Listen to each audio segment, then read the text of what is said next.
All right. Happy Sunday, Family Chapel. As Pastor Eddie has shared, my name is Daniel. I'm one of the pastors here at Family Chapel, and I do have the privilege of sharing the teaching for today.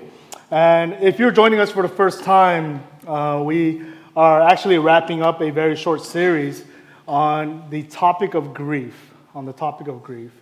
which we believe that it is a very needed and relevant topic, especially in light of the theme that God has given us for Family Chapel this year on waiting upon the Lord.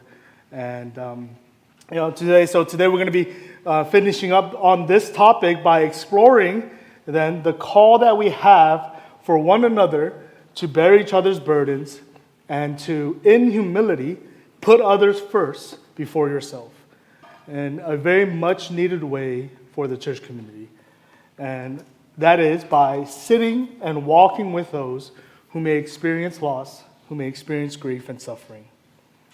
Now, forgive me for pointing out a disheartening truth, but one thing I want to point out about grief and loss is amongst all of the other struggles, amongst all the other trials and pain and suffering that one can experience, I think grief and loss is unique in that it is inevitable for everybody that is here today. It is inevitable for every single one of us. Now, Pastor Josh before has mentioned all of the different ways that one can experience grief and loss, whether it's loss in career, whether it's relationships or friendships. And when you experience loss in these areas, yes, there's deep pain, and I've had my own share of experiences. But I will say that even if up until this point in life, you have yet to experience deep loss and pain and suffering and grief, the truth is that we live in a fallen world. And so as time goes by, it is the loss of loved ones one day that is that sobering and unavoidable reality. This is relevant for all of us because there will be grief in each other's lives. But in light of this, I think I want to start off by holding on to two truths to kind of ground our message for today. If you can read with me, we're going to be kind of jumping around into different sections, but I'll read from 2 Corinthians chapter 1, verse 3 to 4. 2 Corinthians chapter 1, verse 3 to 4, and this kind of highlights two certain truths that we want to hold on to as we look at this topic of grief. And it says here, "Blessed be the God and Father of our Lord Jesus Christ, the Father of mercies, and God of all comfort, who comforts us in all our affliction, so that we may be able to comfort those who are in any affliction with the comfort with which we ourselves are comforted by God." And so those two truths that I just want to start off with is that the first one is God is our strength and comfort. We explored this truth in the past 2 weeks as we learned about God in our grief and as we learned how to lament to Him. And so the second truth then is this, that we are not meant to walk this alone. Our focus for today then is not on the need to help others through grief. I think it's because we all understand that it is necessary and it is important. I think every one of us here would say that in order for a healthy church to be a healthy community is that we are a church that is there for one another. And so rather than focusing on the need to walk alongside others in grief, I want to focus today on how we might wisely walk with those suffering through grief. And I'll go over 3 principles for today. 3 principles that I pray and I hope will be helpful to you. But before I begin, I want to start with a question. I want to ask you a question. And as you are listening, perhaps you can kind of think it over in your own heart and in your own mind. The question is this: when you are going through a season of loss and grief, what words and what actions by others were really helpful in that season. When you are going through a really tough time, especially in the context of loss and grief, what was really encouraging and uplifting to you, or strengthening to you, or comforting to you that someone else either said or did?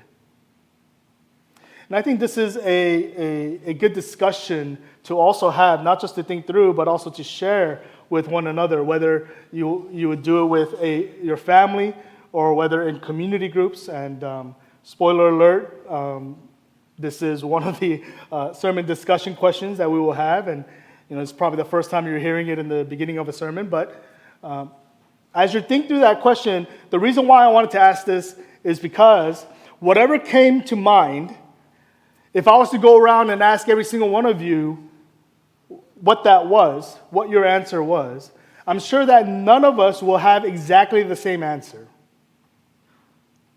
And it's because just as grieving itself, as we learned, is not confined to a simple linear step process, nor is it meant to be formulaic, then walking with others through grief must also be then navigated within its proper context and wisdom. So the Bible doesn't provide a step-by-step program or a formula around grief itself.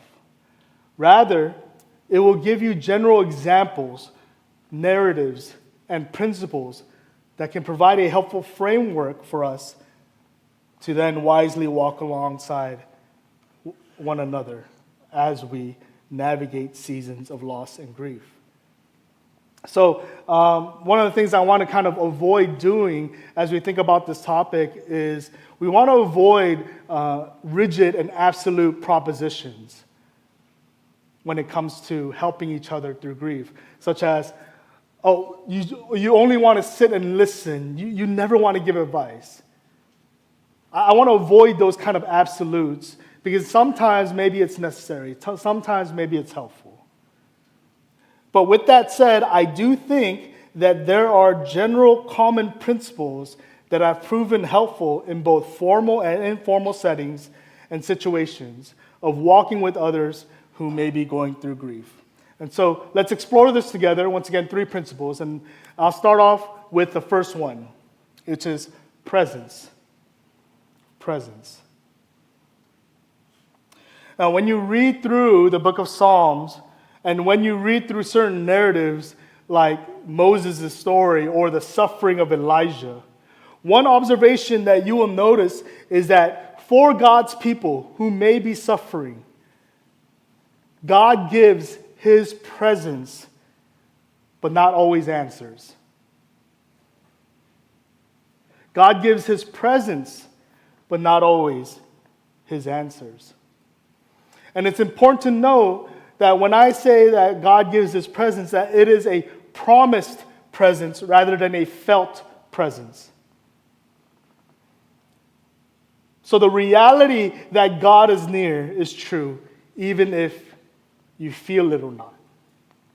He gives you His promised presence rather than His felt presence. And God is the one who has said that I will never leave you nor forsake you. So, in similar fashion then, the best way for us to image God and to walk with those who might be grieving is to then give your presence. Grief, it can come with all sorts of emotions, all sorts of thoughts. But I think one way to describe the grief experience is that you feel lost and you feel alone. You feel isolated. Sometimes it's almost like you're in a dark place by yourself. And so this is why the abiding presence of a comforter can be so powerful. And this was the case for me. One of the most comforting aspects of my friend's help was when I was at the lowest point in my life. And I think many of you here actually know my story, but There's probably a lot of you here also who may not have heard and who do not know my story. So, bear with me if you've heard it before and allow me to share once again just for context. But before coming here to Family Chapel, I actually served at a small church in Orange County. It was a small church that I grew up in, that I called home for over 20 years. Over 20 years. And 7 of those years, I actually served as the English ministry pastor there as well. And also, as I was doing ministry, as things were rolling, I was also dating at the time, and I had my whole life ahead of me in terms of ministry and in terms of hopes for marriage and family. And long story short, in a span of a year, things became chaotic. A lot of things happened, and everything came crumbling down. My relationship with my girlfriend ended, and my church that I called home died out. And so I'm not exaggerating when I say that, when your church for over 20 years dies, it felt like a part of me died. And along with the pain and the loss, I felt like a failure. I felt embarrassed. I felt like I let everyone down. And I spiraled into a very dark season of grief.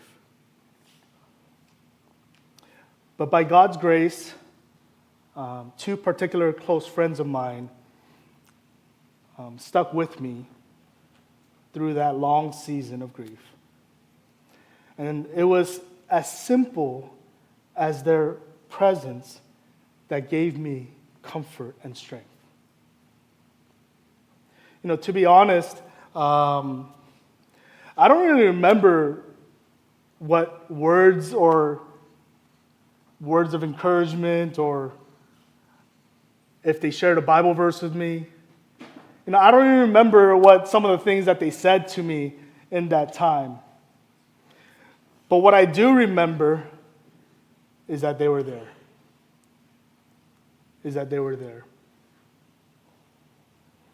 And this is the power of giving your presence to someone who may be going through a season of loss and grief. Matter of fact, I'll take it one step further. And here's the thing. I'll give you almost like, in my opinion, the foolproof way to really encourage someone who may be having a hard time. Right? This is my own wisdom, okay? But one of the most foolproof ways to help someone in a season like this, okay? Here it is. Food.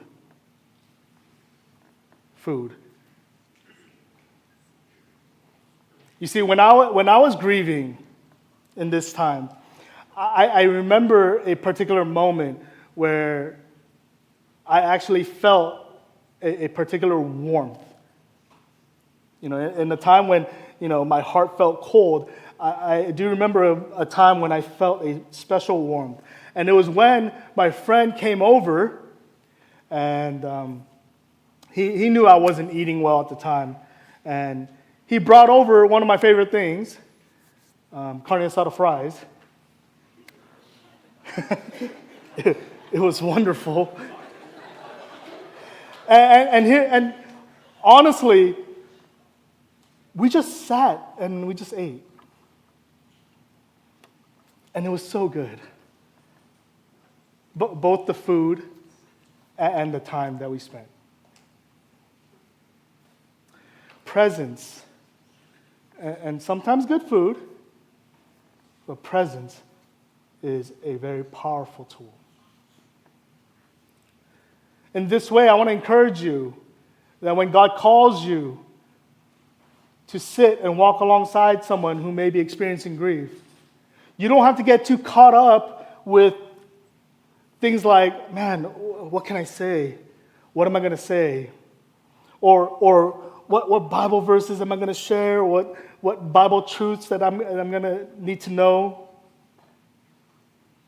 Now, they can all be helpful, but I want you to know it's the abiding presence that can be, start there. Start there. Don't get caught up with the other things. Give of your presence. And second principle is this: empathy. Empathy. Now, there is a command in the Bible that is actually pretty straightforward. It's in Romans chapter 12, verse 15.